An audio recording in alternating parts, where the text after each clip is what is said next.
Good evening. This is Diamonds Network. Elizabeth Diamond here, and introducing our brand new show on Tuesdays. It's an hour-long show, so you guys can't miss it. Really good information tonight and every Tuesday.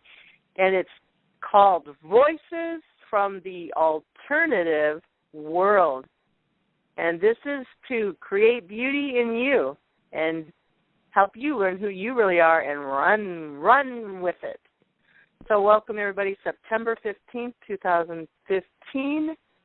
And what else? We had a really good show today, the Candy Shop Show on the Diamonds Network with Julian Wells and Christopher Jacobs on Diamonds Network. So be sure to listen to that. It's be up on the YouTube soon. I'll put it on the blog. And Monday's show, oh my God, you guys can't miss Monday's show. It's all about faith and creating, and it's really, really awesome. So look for that on the Diamonds blog, Diamonds with an S forever, 31.blogspot.com. So I'm just going to hand it over to Dale and Sunny, and they have a special guest tonight, and I love you all. So Dale, Sunny, take it away. Good evening, ladies and gentlemen. I hope everyone is feeling great. We have our co-host, myself, and Sunny. Yeah, Sunny Holmes. Sunny Holmes. Excuse me, I'm mumbling here. And our guest tonight is Cynthia Young, and she's going to tell you her story about her journey and the arrival at her intentional community, and what has worked for her and what hasn't, so on and so forth. So, Cynthia, if you're there, please, by all means, take it away. Well, thank you. I appreciate that. Yeah, intentional communities back in the late 60s during the hippie days were the saving grace. We built our own homes. We found places out in the mountains, in the woods. Sometimes it would be somebody's old farm where they had tumbled down old houses from the 30s and the 40s, and we would fix them up. And we just kind of blended in with the land. We sort of had to do that because most of us came from Atlanta. We were East Coast hippies. I've never seen a movie or read anything that was like what we really actually went through, and there were thousands of us. The media just took its own path in trying to relay what happened. The pictures that they painted, I couldn't relate to very well. What I experienced, I was the first lady hippie in Atlanta. I remember it took months before the next lady arrived from Florida. Her name was Denise. And it was such a relief to not be the only one. This is the Bible Belt. So things were just many, many years behind California. We were very conservative out here. And there was a spirit at the time that I guess can be explained by the Pluto-Uranus conjunction, which is a very powerful event. If you go back in history and look at the times when Pluto and Uranus conjunct, there's major changes in society. Now, Pluto and Uranus were conjuncting, if you study the ancient teachings, exactly at the place of the sacredness of plants.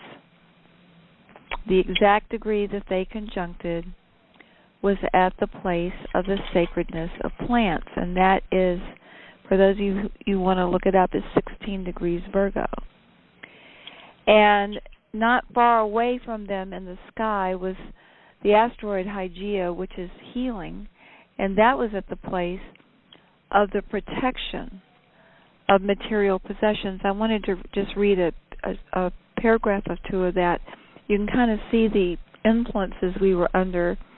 It says, "Beloved, the homes and possessions of humans, animals, and other creatures are theirs in sacred trust. God has lovingly given to all beings the provisions they need to live in happiness and plenty. Through the meditations on the virtues of our name, Nanaroa, we protect the physical possessions of all beings upon earth. Call on us to enable you to greet each day with complete comfort, safety, and security concerning physical possessions. When animals or people live in fear, even less fortunate conditions are often attracted into their lives, for feelings are magnetic. If individuals have fearful concerns for well-being on any of the 4 levels of the body, the emotions, the mind, and free will, these thoughts and feelings not only create and attract unwanted situations, but their body temples experience stress. This often results in physical dissonance that can manifest as disease. When life is sacred and safe, the adrenal glands do not overproduce fight or flight chemicals, and the pancreas remains balanced in regulating blood sugar, and it just goes on. Well, I'll just read one a little bit more. Life is meant to be sweet for children, and all humans are children in the eyes of the Creator. Happiness illumines solutions to every problem. We inspire feelings of the 7th heaven of delight, so that joy attracts only the highest good of all. We attract solutions to problems, and we guard the property of people, protecting against all kinds of catastrophe, not only fire and floods and storms, but also against burglary and theft. We influence thieves to return stolen property or give themselves away in some manner. We aid in the recovery of lost goods. Well, this was the time of the Vietnam War, and for those of us who are aware of the secret stuff going on behind the scenes since the end of World War II, those who did not feel the sacredness of life, who had dark plans, had quite a few years, 16 years or more, to formulate their plans. And one of their big things was to poison the food, poison the plants. Mm-hmm. And this Pluto-Uranus conjunction happened just at the place of the sacredness of plants and how we can influence plants through our love and through our states of being. And I just read where this indicator of healing is protection. So I think that explains in my mind what happened, because there was this power that swept over thousands of us. And we understood that we had to pray unceasingly. We understood that we had to leave behind everything we'd been taught, everything we knew, all the values, because it was only leading to ruin. And we knew we had to discover a new way. And it ended up being intentional communities, all in all sorts of places, in all sorts of ways, with all sorts of amazing people gathering together. I remember the day we were basically city hippies for a long time, but we shared everything. And one day, the Hells Angels came roaring into town on their motorbikes. And we were whisked away by the carload because we'd been protected by what had happened is there's ancient families that generally have bad reputations, but some of them are very spiritual and actually are doing good works. And one of these spiritual families, in my mind, was the Jewish Mafia in Atlanta, Georgia. And we had been guided by accident to save the last remaining male heir to this whole family lineage. And because of that, they had put a protection on the hippies in downtown Atlanta. And when the Hells Angels came in, they whisked us away. They took us right away. And they took us out into the countryside. And they told us where we would be safe. And that's when the first tent cities went up. We started doing geodesic domes. We started rehabilitating barns and old homes. We started putting up teepees. It was amazing what we did. Some people built tree huts. We came up with some of the most amazing habitats. And I don't know who had the best ones. I mean, everybody, they had their campfires, they had their sleeping bags. People were into art. They were into beading and leather work and sewing. There was just all kinds of artwork going on, lots of emphasis on growing our own food. There was a huge emphasis on learning about horses and cows and goats and chickens. It was an amazing time in the life. And one of the roles I played was I had been brought up very strict. I mean, church every Sunday, straight A's in conduct. Never drank a beer, never smoked a cigarette. I was a virgin of all things. I mean, my gosh, I was so straight, it was unbelievable. And there was a whole lot of us like that. This spirit on the land had just come over the land in a strange way where people felt like they had to run away and gather together, and I was one of them. I would have never run away ordinarily, never in a zillion years. And a lot of us were that way, but there was just something that happened during that Pluto-Uranus conjunction where we felt this power that was irresistible to run away from home and find each other and start talking about love and praying. Well, one of the weird twists that happened in Atlanta during that summer had to do with drugs. A lot of us were not going to do drugs. We weren't going to do marijuana. We weren't going to do anything because we were these straight Bible Belt kids. And I don't know what it was. I mean, we all tried to figure it out. I mean, people were saying that somehow somebody was spiking the public water fountains. Well, when you have 4,000 people tripping, and you go back to them later and you say, well, did you drink out of the public water fountains? 90% of them didn't. So that couldn't have been it. It must have been an aerosol. I don't know what it was. But no matter what you believe, no matter what your determination was about drugs, every weekend, if you were anywhere near Piedmont Park, you would end up tripping. And it wasn't just normal LSD. It was Sandoz LSD 25. So I suspected there was some kind of social engineering or experimentation being done on us. I'm not sure what. But anyway, if you've ever had those kinds of drugs, or if you know anyone who has, you learn very quickly that where the attention goes, the energy flows. And if you're in a good space and you happen to be in a setting where there's beauty and you're with congenial people, that can be very exciting. It can be like living a fairy tale. But if you're in downtown Atlanta and you're not used to it, a lot of these people were country people. And there's police everywhere, and people, looked down on hippies in those days. And there was all this stuff going on.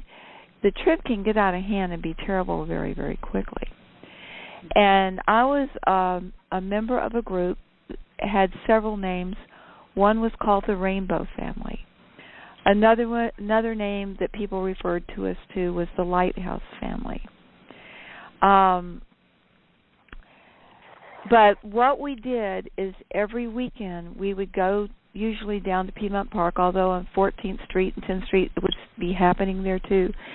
And we would find people who were tripping, which was just nearly everybody, and we would get them to form circles and hold hands and do meditations.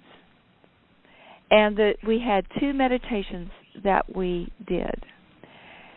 One was called the vacuum cleaning procedure, where we had all these people holding hands with their eyes closed, imagining that underneath their bodies was a big balloon, maybe 12 feet wide, and that this area, this circle underneath them, this sphere underneath them, was a vacuum.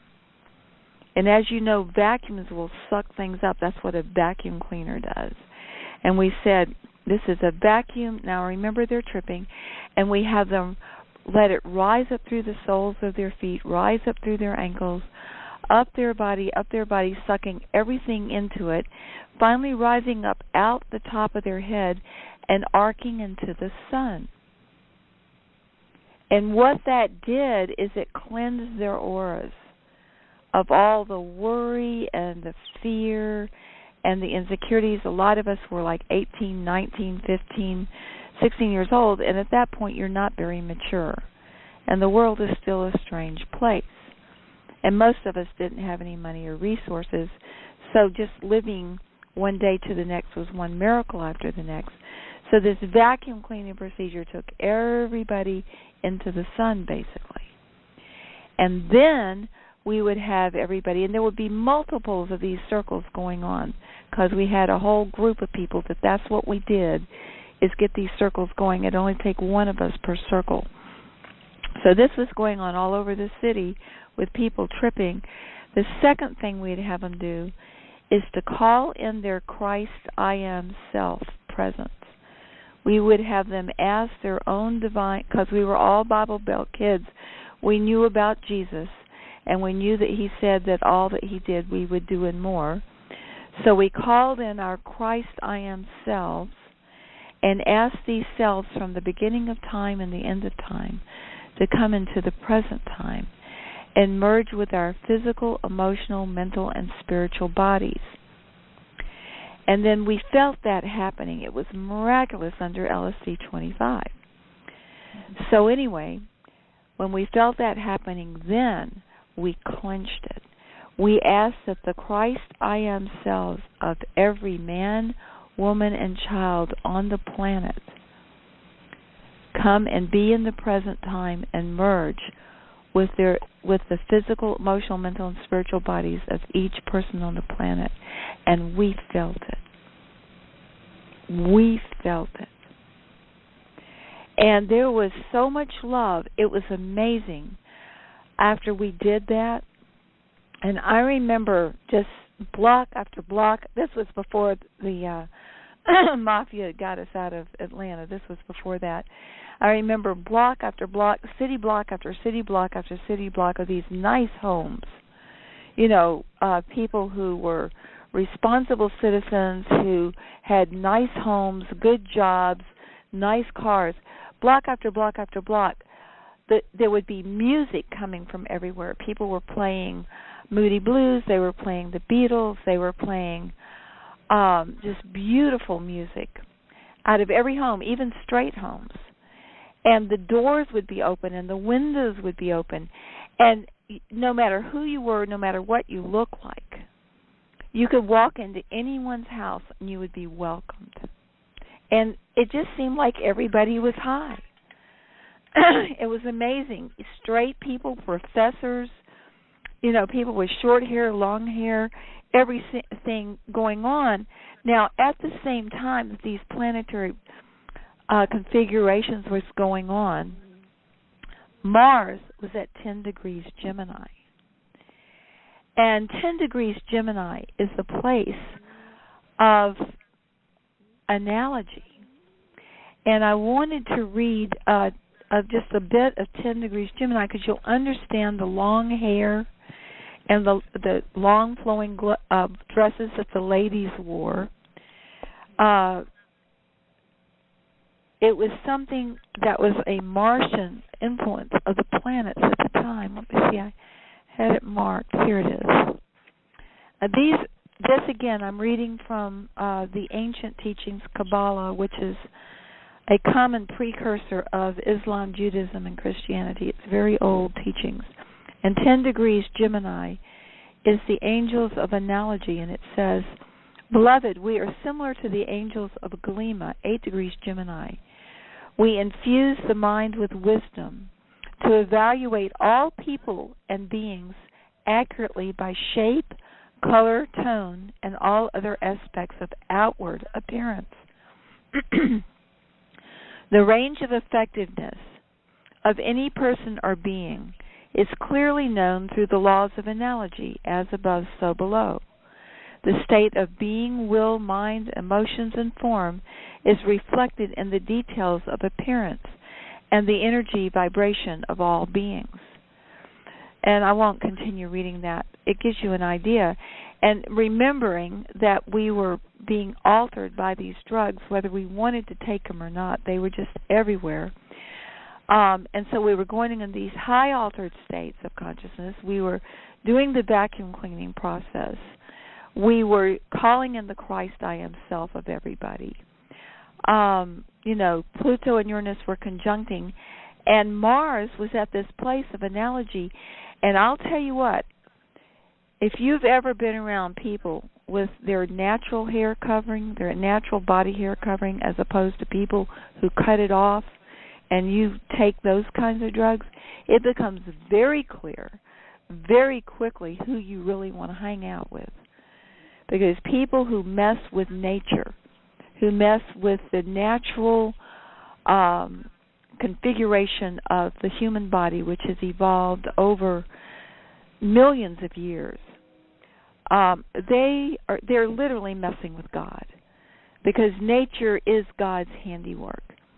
And those, the men who grew their beards and long hair, the women who grew their hair long and stopped shaving their legs, the difference was astounding. And then when they started growing them, the change from day to day, week to week, was mind-boggling. And, of course, we started going into these high metaphysical places, because normally when you trip, it's for hours. And when you've done the vacuum cleaning process and you've called in your Christ self, you go into these very spiritual, ancient realizations about the nature of Earth and what we're supposed to be doing here. And I want to recommend the books by Anastasia. Actually, she's the subject of the books. I forget who the author was. I think it's Vladimir. I can't remember his name, but it's put out by the Ringing Cedars Press. And Candy on the Candy Shop Candy Show is reading those books. And she talks about how in the Golden Age we're going to all have 2.5 hectares of land, and we're going to live out in the land, and we're going to go back to nature and the natural ways. Well, this is what we discovered back in the late 60s. And we ended up, some of us in the mountains of North Georgia, some of us down around Savannah, just out in the rolling farmlands. But there were intentional communities that sprung up everywhere. In fact, there were intentional communities in downtown Atlanta where people would rent these huge, old, rambling mansions that were in poor condition but still livable for very little money. And people would share the kitchen, share the bathrooms, share the living room and all, but have their own bedrooms. And they would start meditating together. Most everybody was into vegetarianism. They would start rescuing stray cats and dogs and taking care of them. They would take in stray people. And there were just tales and tales of grace and mercy. People helping people. It was absolutely amazing. Some of the kids were very wealthy, and those would help the ones that had no money at all. And it was just absolutely mind-boggling, the intentional communities that sprang up in these old buildings and old mansions in downtown Atlanta while they were springing up again out in the country and up in the mountains. It was phenomenal. I spent years doing that, years. I went 12 years with absolutely no contact with the outer world in terms of movies, magazines, newspapers, radio, or television. We just didn't want to hear it. We knew that stuff wasn't true. We knew what we had was better. We studied the old classics. We studied things like Autobiography of a Yogi by Yogananda Paramahansa Yogananda. We studied the Upanishads. We studied the Bible. We studied about places like Findhorn, where people were doing miraculous things with plants. We studied Native American Indian stuff. We started making our own drums. We started studying shamanism. It was phenomenal. And teachers from other lands came and taught us. Yogis would show up. I remember Yogi Bhajan with Kundalini Yoga. Every morning at 5 in Piedmont Park, he was out there, getting the hippies to do 100 pranayamas. The fire posture, this posture, that posture, these heavy breathing exercises, and again 5 o'clock every afternoon. It was like clockwork. And then yogis that had to do with Kriya Yoga. Yogi Bhajan was Kundalini Yoga. We had yogis with Kriya Yoga. We had yogis with Raja Yoga. And it was free. They'd just come out, sometimes set up a tent, or sometimes be at somebody's house. And the hippies would show up, and we'd be sitting there, in lotus posture with our eyes closed, doing very deep, ancient meditations. And I tell you, if you are tripping and you do that stuff, and especially like if you're vegetarian and you're loving the animals, your conscience is clear, you're helping everybody, they're helping you, it builds a group energy. And it just snowballs. It just gets huge. And there were people who were bitter, these Vietnam veterans would come back from the war. There were people who had been criminals, and they all melted. They totally melted. I remember there were these lawyers, very straight lawyers, who thought hippies were horrible. And there were law enforcement people who thought hippies were horrible. And there were people very, very straight who thought hippies were absolutely horrible, and we melted them. We melted them with love. And the very people who hated us, who would call the police, give them a week or two, and they'd be opening their homes to us and wanting us to come over. It was amazing, the miracles that went on during that time. There was a newspaper called The Great Speckled Bird, and that guy put out that newspaper, and there was stuff in there so radical you wouldn't believe it, exposés, to bring about love, to bring about the healing of nations so we're not at war, the healing of our relationship with animals so that the animals could live in peace and their environment was protected. So, excuse me, probably the most important thing we had going for us was what we called the Law of One. A member of the Great White Brotherhood gave us this law, and we used it in any and all situations, and it worked every time. And I wanted to just say what the Law of One is, because we were taught that this is the original law of creation, and that all other laws come from it, civil and social laws. And that when you say this law, it overrides all other laws, including natural laws.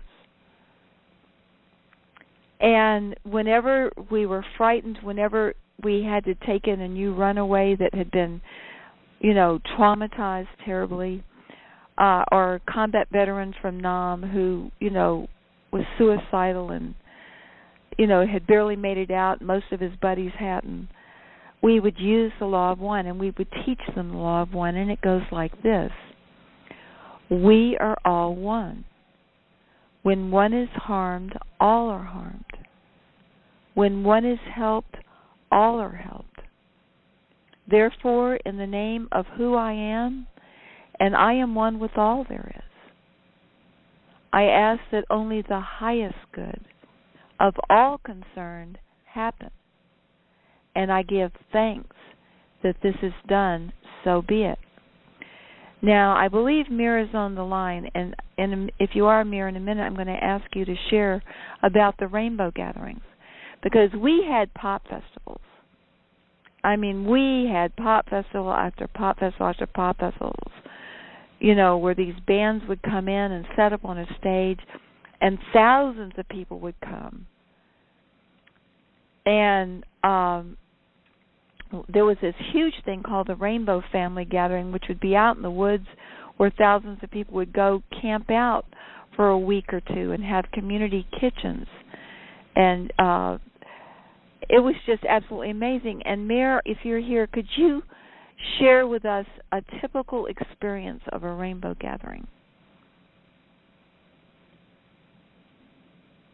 She may not. Hi, I'm here. There you are. Yes, go ahead. Yeah.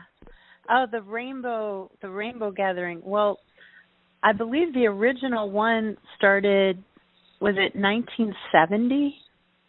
Maybe it was even before that, in the 60s. That sounds about right. Yeah, and these just really smart hippies came together and wrote down the Rainbow Oracle, which talked about a vision of living together in peace and harmony with the land.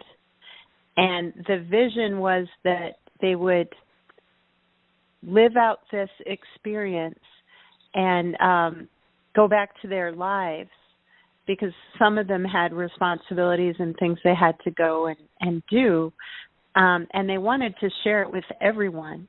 And so people would come together, and they decided it would be of the week of the 4th of July, because that's, of course, independence for the United States. But for them, it was truly a world peace gathering. And so the whole thing centered around that week of the 4th of July, and they would meet in a different national forest every year. And they would decide where they'd meet by holding a council, and people would sit around in a circle, and someone would have a feather, and they would give the feather to whomever was speaking. And so they would decide by consensus, where everyone would have to come to agreement about where they would have the gathering be next. And they would always do it in a national forest, because that's where we have the right to gather. At least that was a right that we had. I don't know if we still have it, but it was a right to gather freely. And I believe it is still a right, because the gatherings are still going on. But folks would come from all over, and they'd find out through friends, through word of mouth, and they would drive in these big, beautiful buses that people would live in, and all types of vehicles. But there would also be professional people that would come too, that just really wanted peace or really wanted to be close to the earth. So it was a mixture of all different people would come, and they made it so beautiful. They'd have like a welcome gate, and everyone would say to you when you'd arrive, they'd say, "Welcome home," and give you a hug. They'd say, "Welcome home, sister. Welcome home, brother." And just the spirit of it was filled with love and peace. It really was a world peace gathering. And their whole idea was to clean up the forest and make it even better than when they got there. But the creativity was astounding.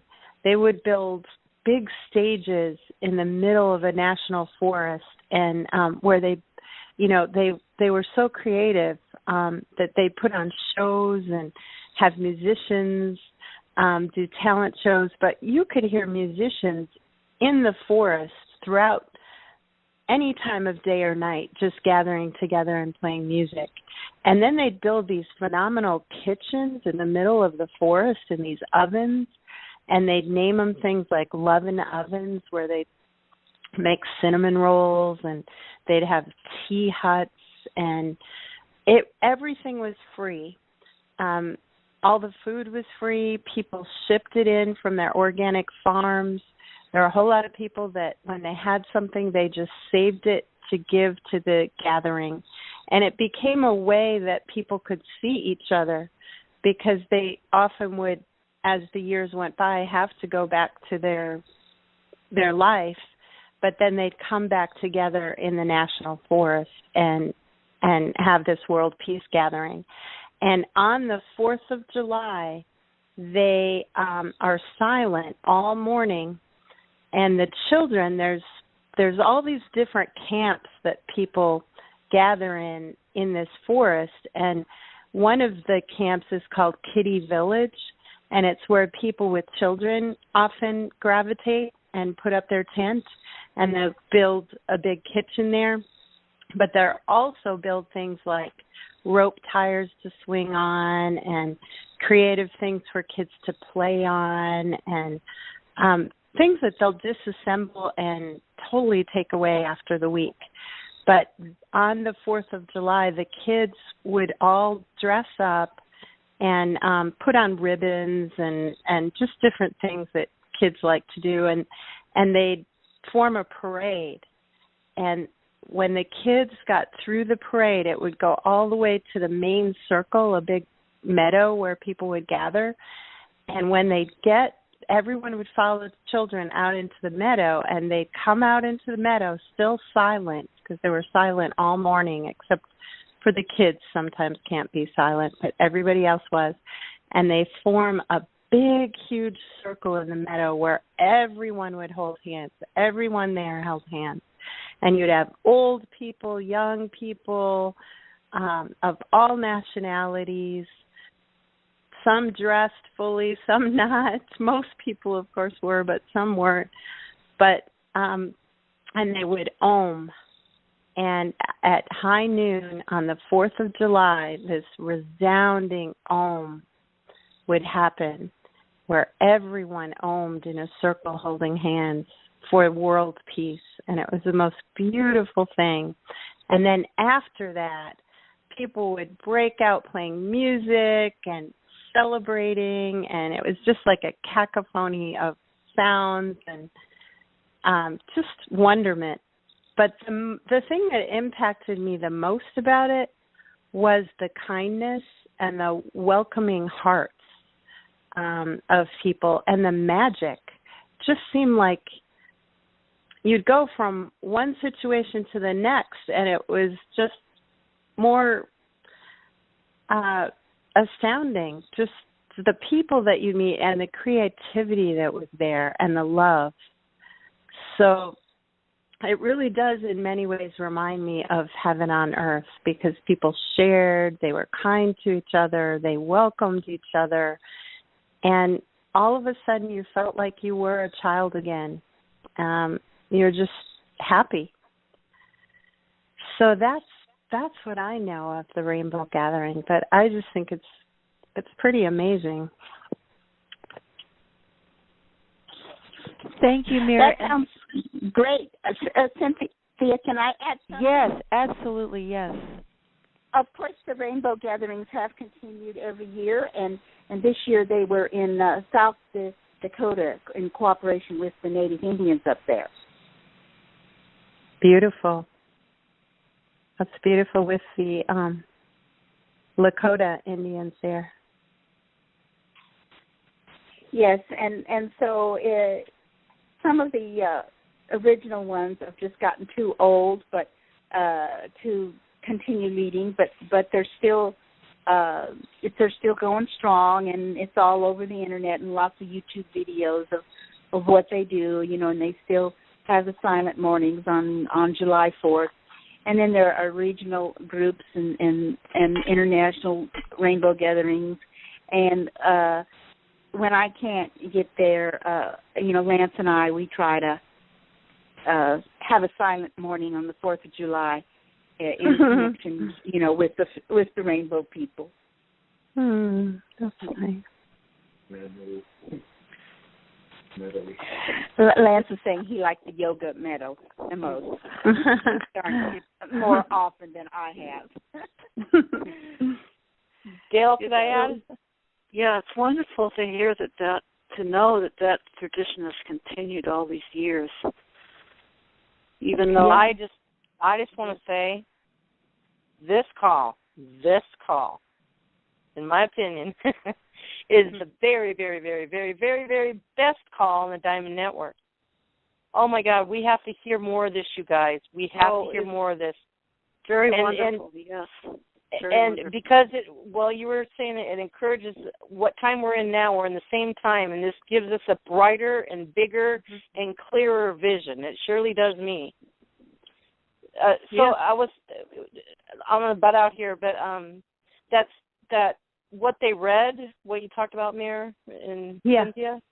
Can you find that? Maybe we could read that on Monday's call. Yeah, I've got the chart. The rainbow thing. Oh, Mayor wasn't reading that. No, but she said they read something. Can you guys find that they read? Sonny actually, I know someone who found it in a garbage can in Manhattan in New York City. He found the original Rainbow Oracle, which was the original writings of these genius hippies that came together and had the first vision of it. But I do not have a copy of it, but it's called the Rainbow Oracle. Do you know the man? Yeah. Okay, well, let's work on trying to get a hold of him. I'll talk to you offline. Oh, my God, you guys, I got so many ideas. I have so many ideas from you three, Cynthia, Mayor, and Cynthia. Beautiful stories. Okay, Dale and Sonny, take it away, Cynthia. Yeah. Well, listen. This is the whole intent of the idea is to bring all of these disparate parts and put them together in a cohesive whole.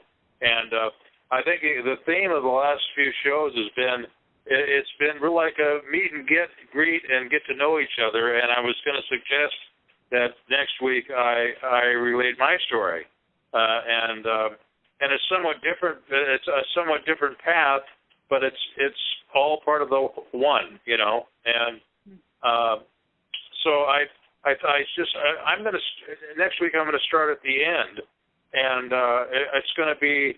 I'm going to read the three letters that I wrote, the one to President Obama when he first took office, and the one to Pope Benedict, and then a lighter tone, a letter that I wrote to Charlie Rose. And with all these letters were sent books, the Book of Waspy, and it was always with the intent of trying to get them to read and really to acknowledge the truth and to resign their positions, because in the face of greater light, you say, well, gee, I can't continue to go on like this because I'm living a lie, and that's the kind of the introduction, and I wanted to see how that idea felt resonated with everybody. Oh, that sounds wonderful. Yeah, like I say, I was mentored by a spiritual economist that became spiritual when he read the Owaspy, and his whole life was trying to take all of the elements in this world and use the money system to convert to a non-money system with nonviolence, so once he cobbled out his plan, then at the young age of 15. I would go around. We would travel the country, and we put every president from the time of Kennedy has had an Owaspy. All the Kennedy boys, Eddie and Bobby, Jack, and I can remember one time we went to Washington D.C. and we walked into Senator McCarthy's office and I handed him a book and a letter. And while we were there one time, we went to the Dean Sayre. He was the dean of the Washington Cathedral, and so our whole life was basically linked directly to the first chapter of the Kingdom of Jehovah's Kingdom on Earth and Owaspy, and where it was the dissemination of light. It says after everyone's educated and thinks differently and behaves differently, then we can go about building a new world. So that educational process has been an ongoing thing, and And the man's stature has grown, and now he has the capacity to understand himself and his surroundings, and can start behaving in an appropriate manner in the scheme of things. Absolutely, Dale. Well, I think that'll be great for you to elaborate on that next week. And now Cynthia went to Four Winds, which was an Owaski-based intentional community. In the 60s, I went there just for a week's retreat in the 1990s. Cynthia, what was Four Winds like when you were there, and was Virginia Howard in head of it? Yeah, she was there. Absolutely, good old Virginia. And there was a wonderful man living in a trailer there that was helping her. I don't remember his name. And then there was a long, winding driveway going down, and then the gathering center down there. And I remember there was a creek curving around toward the back, and there were a lot of fairies in that creek. And after I had learned from another shaman how to move the assemblage point with a crystal, I remember taking that crystal down there and asking if there were any voluntary fairies that would like to live in my crystal. And there was, 2 or 3 that said they would, and they're still in my crystal to this day from Four Winds Village after all these years. Wow. Wow. Well, of course, Virginia was there when I was there, but she passed away 5 or 6 years ago, and they had a temple there, a pyramid-shaped temple that we used, and we had a lot of children doing Indian dances and things and ceremonies in the 1990s. But it's still there, and they're desperate for some caretakers, because Virginia's children didn't want to take over it. So they're just desperate for someone to come and live there on that beautiful, beautiful land outside of Atlanta. But you have some more things that share with us. I want to say one thing. Here, I have another idea. I think, Cynthia, your fairies would like to have a little talk with all of us. How about a galactizing with Chris and let your fairies come out and talk with us? Isn't that beautiful? I'd have to see if they're into it. They're wild fairies from up in the mountains, and I don't know how they'd feel about it. Oh, this is sweet. But the shaman said you need fairies in these crystals because a lot of times when they would move people's assemblage points, they would be in a sweat lodge in the dark, and you can't see in the dark, and the fairies would put the crystals right in their hands. And that's why they said get fairies in your crystals, because that way you won't lose them. And I remember I had a problem in the very first with those fairies because they would dematerialize my crystal, and I'd have a friend call me up and say, I found your crystal in my backpack. And I would say, oh no. And I would ask the fairies to bring it back, and they wouldn't, and my friend would have to come bring me back my crystal. So it took a while to get those fairies where they wouldn't dematerialize my crystal and move it away. But I didn't move your assemblage point when you were here, did I, Liz? With the crystal? No, but I can't. Oh, wow. Well, another time. But yeah, the fairies in my crystal are from Four Winds. That's where they came from. What is your most favorite? What is your most favorite memories? Like Mare shared. What sticks out in your mind today? I'm sure the hippie thing. Yeah. Oh God, I have so many. I wouldn't know where to. The thing that I love the best about it is that we loved each other. It was just the reason all this stuff is coming up now astrologically is because Pluto and Uranus are squared after all these years. They're very slow-moving planets, and when they were conjuncted, it was like a conception, when a sperm impregnates an egg, and then when you get to the first square, it's like the baby has to come out. It has to be born. And in looking at the chart of the conjunction, you can tell what kind of egg it is. And I just wanted to quickly say because we're running out of time here, that Saturn was at the place of love divine. And my favorite memory is just everyone surrendered to love. People who had money or cars or places, no questions asked. They would open their home. They would do anything. People that ordinarily would never speak to each other or want to associate with each other just opened their arms. We were brothers and sisters. And the rainbow gatherings that Mir was describing and Candy was describing, those were just kind of formal gatherings where people could get out in the country. But this was going on all the time, at least in my group. We just plain loved each other. We loved each other. We loved the earth. We loved the plants. We loved the animals. We loved the waters. We loved the angels. We were studying all the different religions. We loved the gods and goddesses. We loved Jesus.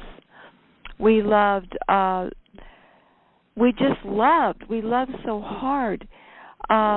People would just give you the shirt off their back. We had this group, it was headed up by what was called the Young Men's Christian Dope Dealers Association. And they would get pure drugs, such as marijuana, things that they approved of, that were natural, nothing like the synthetic drugs or speed or any of that stuff, and provide it to people at cost. And they took vows of poverty. They owned just the shirt on their back, had no cars, no nothing. They didn't do that for money. They did it out of love, and they wanted people to get inexpensive, good, pure stuff and not get ripped off by these impure things that could really cause problems. But I remember they would go to these pop festivals, and if it rained, people would leave their soggy sleeping bags all over the place. It'd be, maybe several hundred sleeping bags, all wet and muddy. And the Young Men's Christian Dope Dealer Association would go get all those sleeping bags, go to local laundromats, wash the sleeping bags, dry the sleeping bags, and then go back and give them away. They'd go back and give them away to anyone who needed them. And I remember when people would run away and come and join us, there was always sleeping bags we could give them, and they loved their sleeping bags. They could roll them up and hitchhike with them. They could go in the middle of a woods somewhere if they were hitchhiking across the country, and they'd have this wonderful sleeping bag that had been given them to sleep in. It was just a wonderful time. At least it was for me. And I appreciate your letting me share my memories. It's beautiful that something like that could happen in a city like Atlanta in the middle of the Bible Belt. I think that's an extraordinary story you're told, Cynthia. Oh, it happened. Yeah, really. And thousands of people. Thousands. Yes. And it went on for months and months. Yes, I started out in Boston, and it wasn't quite like that in Boston, but it was a lot of people turning on and getting it got to be a mixed bag there, so that's why I came out to California. Wow. But I really do. It's wonderful that you had such a beautiful, expansive experience that continued. Oh yeah. Yeah. I'm still the same old person. I still dress in long dresses and I mean, why would I ever leave that? I mean, right. I can see where people would have to if they got married and had to go to work and had to dress for that. I can certainly sympathize with that, but I'm just very, very thankful that my profession as an artist, the hippie look has actually enhanced my profession. And people just accuse me. They say, well, you're just a hippie. And I say, yeah, I'm proud of it, too. Well, I'm so glad to hear that, because I'm still a hippie, too, after all these years. And I never got involved in any what you call straight situation. It was never my energy to do so. I just couldn't do it. I couldn't toe the line and, play a role like that. Yeah. So I never cut my hippie hair either. Yay! I was going to interject. I was going to interject the close of the program, I have no idea if there's anybody out there in the listening audience, if there is, that would like to make a comment or ask a question. Maybe no, maybe not. But I think that's let me unmute and see if they have anybody has a question. Hold on.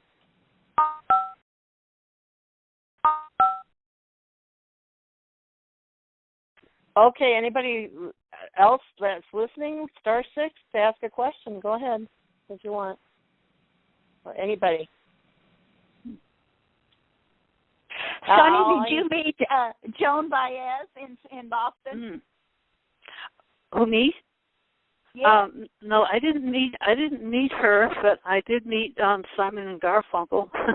I saw them in concert a couple of times. Yeah. Well, I was at her concert at Berkeley, and went to Fillmore East and West. But yeah, I know she got started in Boston. Yeah, the folk music scene in Cambridge was really going strong, and I enjoyed going to some of the coffee houses there and seeing folk singers. But I don't remember seeing Joan Baez, although I would have loved to have seen her. Actually, she came here to our town here a couple of times. But well, Cynthia, did you stay in a community in the 70s and 80s? Well, we did have a community up at Banks County. Just different people drifted up there and bought some land, and we had our house was a pyramid house built with the right dimensions for a pyramid. Sheila and Larry Parham had a rounded house. He made these rounded beams, and it was like a round, curved roof. And some people built almost like towers out in the mountains, 2 or 3 stories high, one room each story with stairs going up because they wanted the view to watch the deer out there. Yeah, the house, I tell you, if somebody had done a coffee table book on just the amazing, unique, artistic expression of each house, there were no two alike. That I can tell you. Whatever they were or weren't, there were no two alike. People had geodesic domes. It was amazing. There was a subset of people who just swore by living in teepees. And they would weather the winters in those teepees, and they had it down to a fine art. It was amazing, just the interesting variety of structures. Mm-hmm. Creative structures. Oh, right. My goodness. Yeah. I just want to say to weave this in, your stories tonight, your beautiful stories, to weave it into what's going on now with our a consciousness expanding, our heart expanding. Just in my life, and I know it's with everybody, I just want to live simply, and this is how you guys live simply. Yeah. And the love thing. And I wanted to tell you this, Cynthia, goes with this. I'm telling you, in the last week or two, and I have never heard about different ways of dressing. You can make your own clothes and design the way you want instead of buying them in the stores, until Cynthia brought those angels in probably about a year ago. And she's read them a couple times since I've been listening to her. But in these last week or two, it's just coming up in my heart. It's like, I don't even want to wear my clothes. I want to design my own clothes. I want to make them as so unique that nobody ever has any like it. That's truly happening to me. And so the hippie days are going on in these days, too, guys. Well, what we've renamed the hippies is the happies. Because in 1975, the head of the Hopi Nation got up and read a prophecy and said that the hippies were reincarnated Hopis. So it's Hopi, hippie, happy. So now we're the happies. Wow. And it says in the declaration, this pursuit of happiness. So those of us pursuing happiness are happies. That Did really you go visit the farm in Tennessee? No, but I had friends that lived there, and I heard all about it continuously. Yeah, we did too. So, of course, people who want to find out about these communities today, go to ic.org and put in what state you're interested in, and they will list all of them. But, that really resonates with me because my uncle and my dad spent a lot of time on the Hopi Indian Reservation and were friends of David Binyako, one of the tribal elders.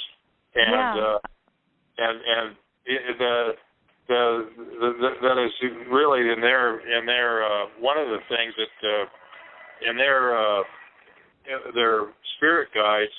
I was, with all the effort that my family members made there, I was wondering if I would ever make a trip up there and just ask the one question, because at some point in time when we come back together as a whole, we're going to live in peace with all these indigenous peoples, and there was a sacred place on the reservation that was designated that there was going to be an intentional community built. And I was just wondering if the spirit guides had been given that information about exactly where it is, and see what their response would be. Now some 30, 40 years later. Well, I'd love to ask Chris that. That would be a dynamite thing to ask Chris. Yeah, that's that's powerful medicine. In the Four Corners area, that whole section of Colorado and Utah and New Mexico and Arizona, there's a lot of light there. Yeah. Well, Chris will be on the Candy Up Show tomorrow night at 8:30 for those who want to come and ask that question too. Yeah, you can ask that question, Candy. I want to add, the hippie happy hop hops are going on because a young man in North Minneapolis, and then I ended up moving to North Minneapolis, probably kitty cat corner a mile from him, and he's in the Christian realm, and he's in his 25, 26, 27, and he's like high on God, right? That's the drunken glory of God, Cynthia. Well, he has had many visions, and I think he's going to, he doesn't know yet, but he's had many visions of them playing their music in the middle of woods or a farm field. It sounds like the stories tonight you're telling. So they're being implanted even in the religions. They're going to be jumping out of the box. And he's already out of the box because he's drunk in the Lord all day, every day. It's beautiful. Well, this is quite a classic show, and I will certainly encourage people to listen to it that weren't able to hear it tonight. I mean, it's the bigger expression of how it was in those days was so inspiring that a lot of people that maybe had a more negative idea about it, at least that their hearts are open and want to listen, they would hopefully get a more positive impression, because it certainly was a time when love was paramount in our consciousness. Yes. Yeah, and that's the most important energy I feel that we can share. Even though it had its twists and its turns, and its we had our things that we had to go through, but all in all, I feel like the spiritual energy and the consciousness was the most important thing that happened then. Absolutely. I have one more important question. Cynthia, Mayor, and Candy, and anybody, can you trace it back? Can you guys trace it back in your mind? What was the trigger, the first trigger, you think, the first biggest trigger for everybody to start gathering together and just helping each other? What was the trigger? Probably the Vietnam War. For helping each other. Yeah. Because that doesn't have to happen today, right? That kind of trigger, would you imagine? No. Well, my personal feeling is that the sacraments that Cynthia talked about were temporarily, mind you, hijacked that movement, but it never died. It just grew, and it grew silently, and it grew to be powerful. Yeah. That was the birth of a baby, but now in this age, those we have all grown into maturity and adulthood and responsible action, And now that power is overwhelming, and it's all-consuming, and that has been going on around the world because the truth doesn't ever die. It just lingers and grows and becomes stronger. I agree. Awakening in our youth, and now we're mature, and we've gone through a lot of experiences, but we can still have that consciousness. We can still have that feeling that listens. It's the heartbeat. It's the light. It's the way, you know. And I think it's also the planets, that Pluto, Uranus, and how they were conjunct, and now they're squared. And it's just that we have to come back to our truth now. It started then, and like you said, it was kept alive, like Cynthia and so many people kept it burning. And even those of us that have had to walk both worlds, you know, it's who we really are. It's the divine child in us. It's the real truth of living in harmony. And it might not have been, you know, perfect, but the essence of it is what now, with the planets squaring, we can't help it. I mean, this is it. It's got to happen. It's happening. It's just wonderful. Yeah, it's what's happening now is the culmination of everything that we dreamed and visioned back then. I feel that I've just been feeling this all along. I mean, it may not be as obvious on the outside, but in our consciousness, it's really been growing underground in some ways all these years. I totally agree with that. Yeah, we've been carrying the torch all these years to bring it out again now. And there was a watershed event recently in Holland, or in that area in mid Europe, that there was one country that this last, I think it was 2014, that the country it was totally 100% alternative energy, no fossil fuels. Wow. Yeah, and they actually provided for all of their energy needs, and it was 150%, and they were selling free energy basically from the wind and the sun that the other countries in Europe were using. So this is new age, you know, and it's using the best of technology to move things forward in a loving and responsible and harmonious way, you know. I love it. And the band leader to all of this really is Germany, because they're really literally on the warpath to get off of nuclear, off of fossil fuels. They just really are you know,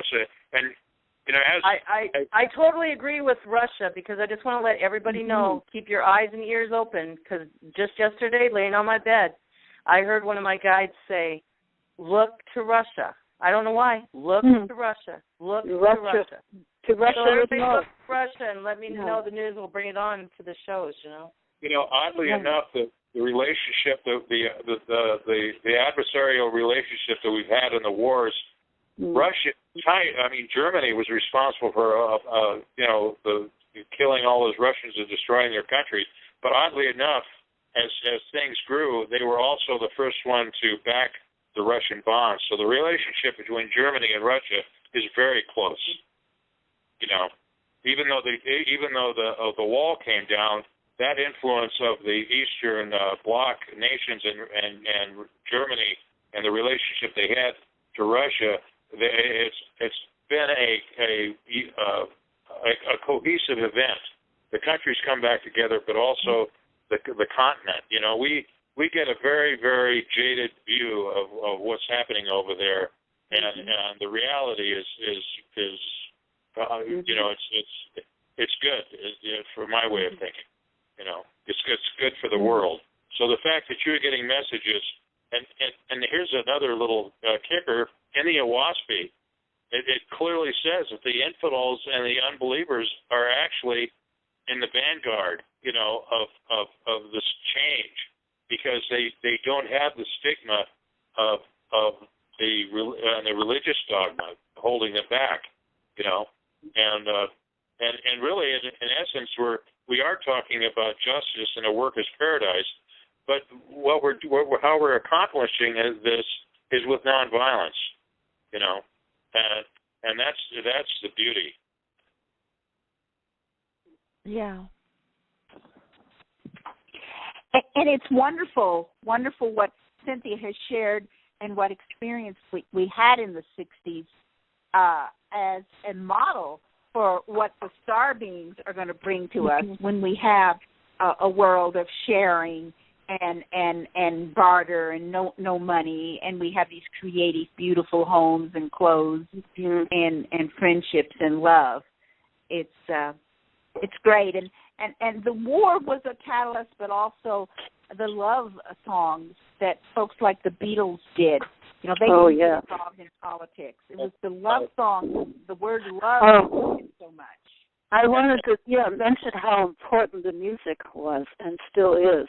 The music those times, the music really carried it, and this music is being appreciated now.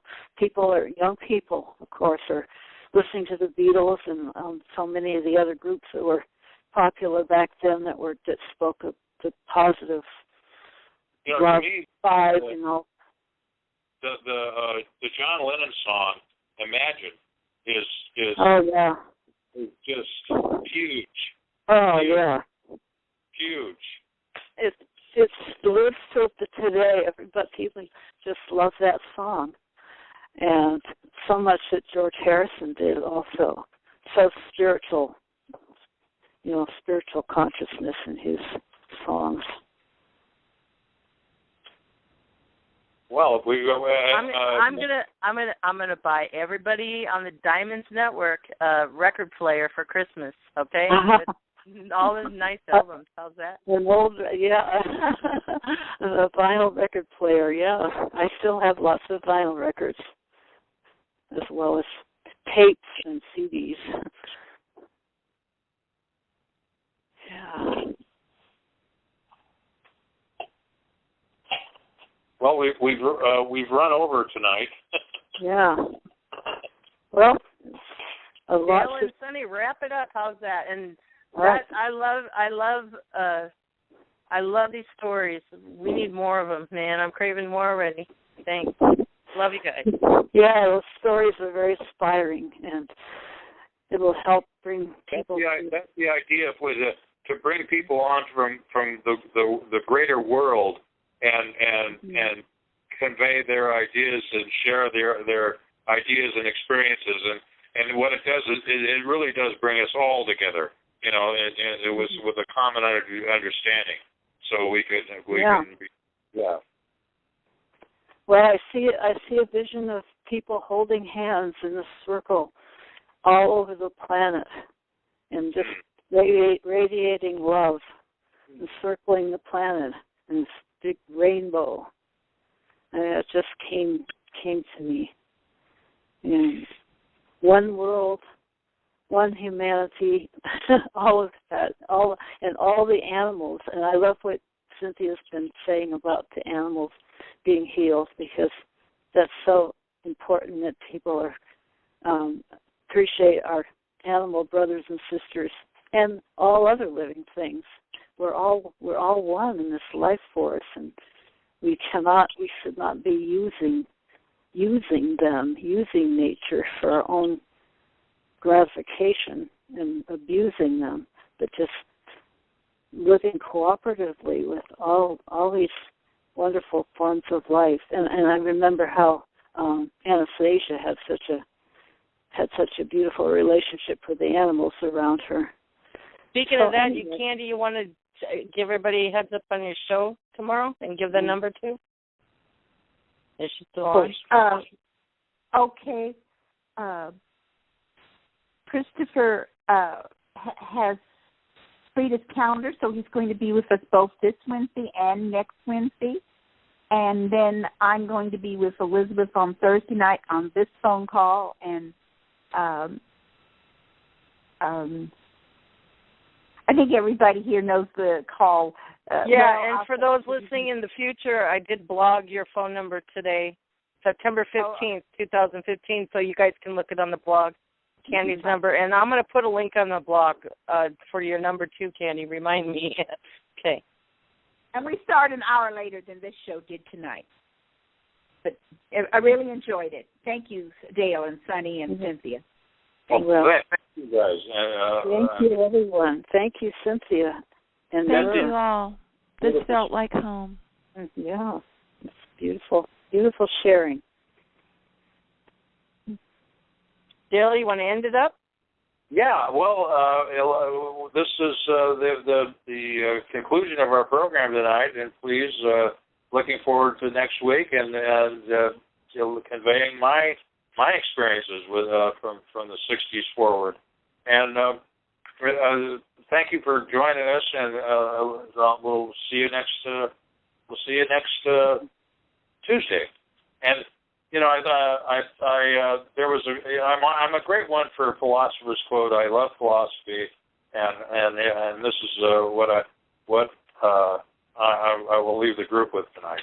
And anyway, it's by Voltaire, and it's one of the most powerful quotes that I've ever had in my life, and it sticks with me. And he's basically, there is no greater evil than a belief that proclaims itself supreme, and therefore or declares itself supreme, and therefore claims for itself the right to kill. And belief can be anything. It can be a religious belief, an ideology, anything that makes itself supreme, and then says that, well, I'm the best and the greatest, and I have the right to tell anybody what to do, and if they don't agree, then I can destroy them, you know. And that's the leadership. In the philosophy, that's the leadership. That's the captain of death. And so that Voltaire said it really well. All right. Namaste, everybody. Love you. Love you. Aloha. See you next week. See you tomorrow night. Okay. Yeah. Bye-bye. Bye-bye.